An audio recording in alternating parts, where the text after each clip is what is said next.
remember to grab your receipt. Thanks. See you again soon. And that is how you use Apple Pay. It's simple, it's quick, it's fast, it's secure, and you don't have to worry about standing in line and waiting for everyone else who doesn't seem to know how to use that stuff. All you gotta do is just, if you're not sure, ask any of the sales reps, say, hey, do you guys support Apple Pay? If they say yes, just like I showed you, I've had other videos on explaining what iTunes Pass was and how what Apple Pay was, so I figured I would just kind of do a live demonstration as I was coming to Target anyway, as you can see, and bought myself some snacks for work. So that's it.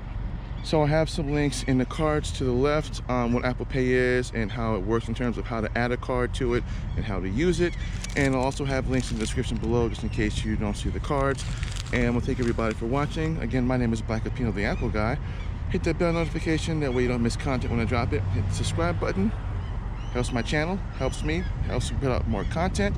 And we'll thank everybody for watching and have a great week.